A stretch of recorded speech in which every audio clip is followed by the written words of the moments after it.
Hello, welcome to the course on creating a point-of-sale program with MySQL, Episode 1. In this course, this will be part 1 of the entire content of the point-of-sale systems, or the point-of-sale system. I will focus on guiding you through the user management system, which is the system for managing user logins and logouts, including login history tracking. In this login system, there will also be user-level differentiation, which we call a user role-based login system. We will learn this in this course. I will start teaching from creating a new database and then creating the necessary tables for this workshop, which includes the users table to store user information, the login table to store login history, and the user roles table to store employee or user permissions. Okay, this is what we'll cover. Next, we will take a brief look at an example of this system. In the user management system, we can add users, edit users, delete users, and retrieve data to display on a form like this. This is essentially performing CRUD operations, where C stands for create, meaning to create new entries. R stands for read, which means retrieving data to display like this. The U stands for update, which means modifying records, and D stands for delete, which means removing data. Okay, now I will start by testing the creation of a new user. Click Add New and specify the full name. This is just an example. And the username is the name used for logging in. Here, it cannot be the same as any existing ones in the system. I'll assume a simple password. This password will be encrypted using the SHA-5112 hashing algorithm, which means we cannot read the password directly. It must be decrypted through code writing here. This is an additional level of security. Next, for this user, we select the permissions for this user. I will grant admin rights. We can choose an image, press the button, and I'll use this one. Once done, try pressing save to add the information.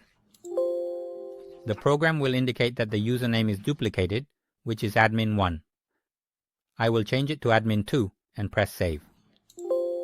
Admin2 is already in the system. Next, I will use an admin that doesn't exist, which is admin11. The password is also good. We will use this username to log in. Press save and the system allows saving. Press yes to add the information. All set. The program will display it on the list view like this. Sometimes it can show up. Next, let's log out. Next, log in with admin11. For admin11, our password is DDDED. Alright, I tried typing it wrong, and as you can see, the system indicates that the login information is incorrect. Now let's try again with admin11 and the password DDAD. Press OK. When the login is successful, and it will immediately display the prepared name here, right on the status bar, which is the full name right here. Next, I can edit the entries as well. I will change the username to admin12. The password will be GEFF, ESF. And I'll change the picture as well. Let's use this picture. Also change the permissions.